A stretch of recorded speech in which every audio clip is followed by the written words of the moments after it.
Saya percaya dengan orang yang bisa terbang, bisa kebal peluru, kebal golok, sakti lah. Tapi apakah cukup dengan sakti untuk mengusir penjajah? Tidak. Harus dengan pemikiran juga, punya rasa nasionalis. Kalau tidak punya itu, mana bisa dia gunakan kesaktian untuk mengusir Belanda? Pikir. Assalamualaikum warahmatullahi wabarakatuh.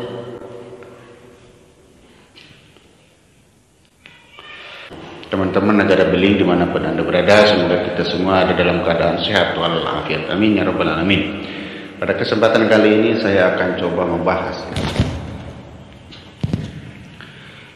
kalau membahas mungkin bahasanya terlalu tinggi lah. Kita macam-macam aja lah. Yang mudah-mudahan bermanfaat khususnya buat saya, umumnya buat teman-teman semua.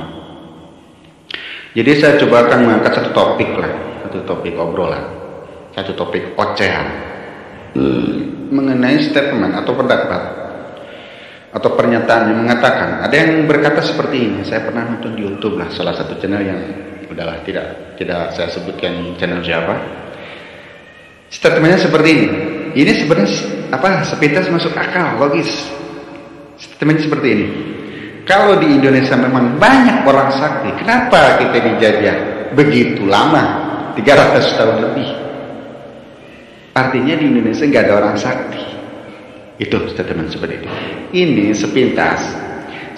Ini seperti logis, seperti masuk akal. Tapi kalau kita telusuri lagi, gali lagi, ini sangat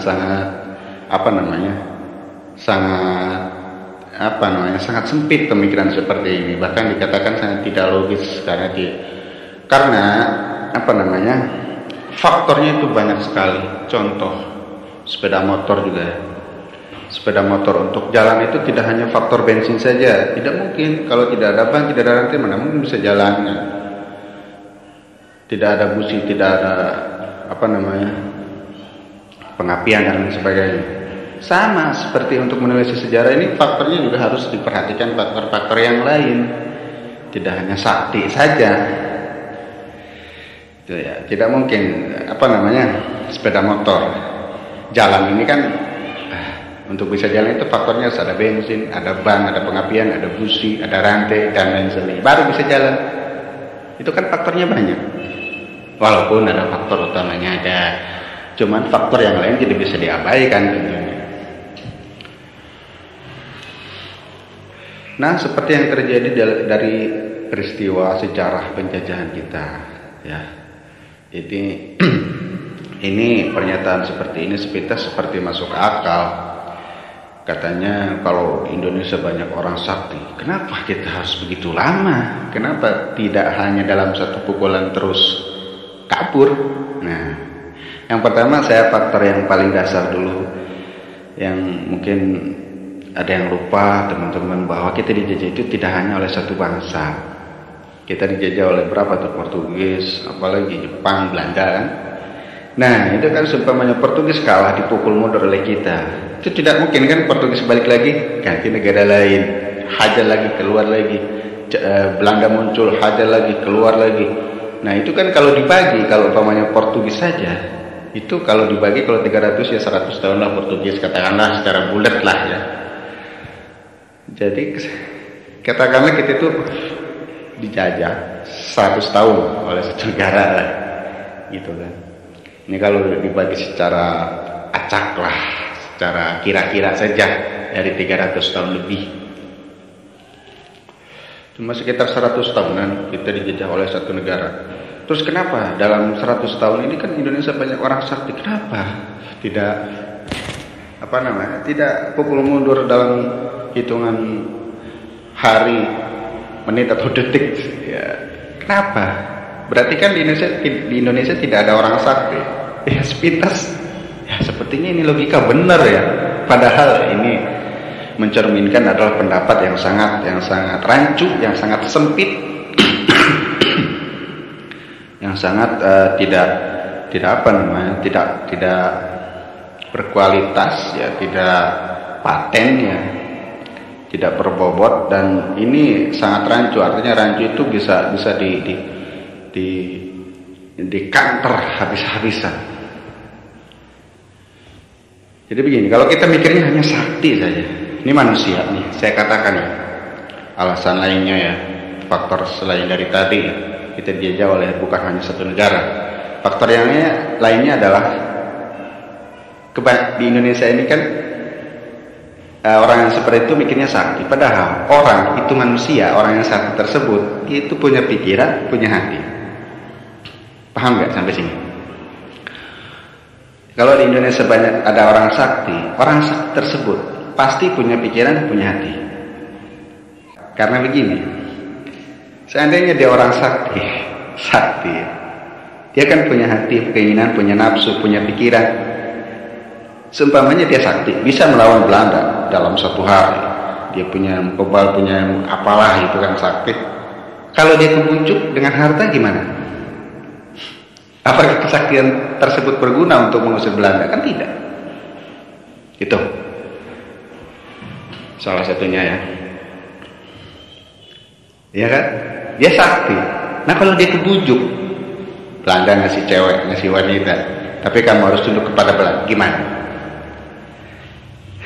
Apakah cukup dengan sakti? Tidak.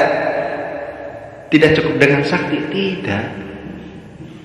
Contoh kisah Nabi Musa. Itu orang sakti bukan? Itu yang tukang sihirnya Firaun. Kenapa enggak memihak kepada Nabi Musa? Itu karena dia nafsu, punya nafsu, belum mendapat hidayah.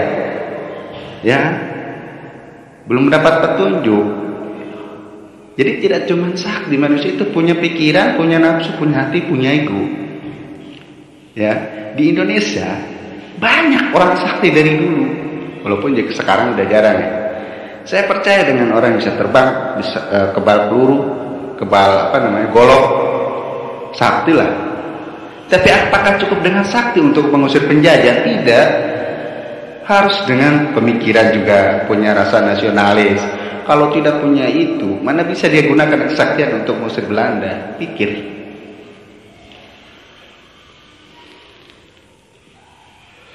Jadi tidak hanya cukup dengan sakti, terus tiba-tiba orang Indonesia itu harus sakti, harus memihak seluruhnya kepada Indonesia. Tidak bisa gitu.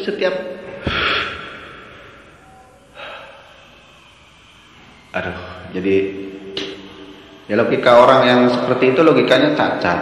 Yang mengatakan bahwa kalau di Indonesia banyak orang sakti, kenapa yang dijajah begitu lama? Itu logika orang cacat, logikanya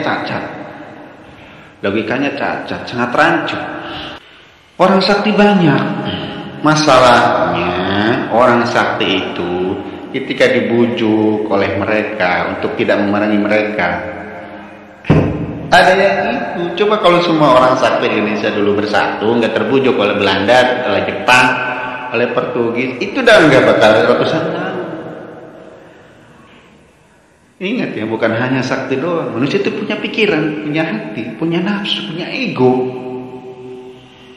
Jadi maunya kita tuh orang sakti Indonesia harus melawan Portugis, mengusir Belanda, Jepang, harus sama pemikirannya. Ya tidak. Tidak, setiap orang tidak bisa disamakan. Ada yang pengkhianat, ada yang memang terang-terangan dia memihak kepada Belanda. Akhirnya kan bertarung antara sakti orang sakti dengan orang sakti. Akhirnya jadi lama. Itulah yang menjadi lama karena sebagian orang sakti memihak kepada Belanda, ke Jepang atau ke Portugis. Itu yang bikin lama. Coba kalau orang saktinya dulu nasionalis semua, jadi pejuang semua, itu ya nggak bakalan lama, cepat kalah. Ya karena faktor utamanya itu orang saktinya itu ada yang kebujuk. Habis itu kan setelah ini buktinya apa sejarahnya?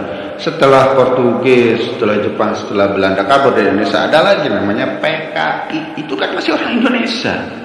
Kita bertempur dengan orang sendiri, dengan negeri sendiri. Ya, jadi tidak hanya faktor sakti, tapi juga harus satu tujuan, satu visi, baru bisa mengusir dengan cepat. Orang yang seperti pendapatnya, kalau banyak orang sakti di Indonesia, kenapa Indonesia dijajah begitu lama? Itu lucu. Kiranya manusia Indonesia itu robot, bisa diatur semuanya. kata Soekarno, semua ya nggak bisa. Orang masing-masing punya keyakinan masing-masing, punya ego masing-masing. Gitu. Jadi kesaktiannya tidak digunakan untuk mengusir, tapi melawan orang kita juga. Akhirnya itu yang jadi lama itu. Seperti itu. Paham ya? Semoga bermanfaat.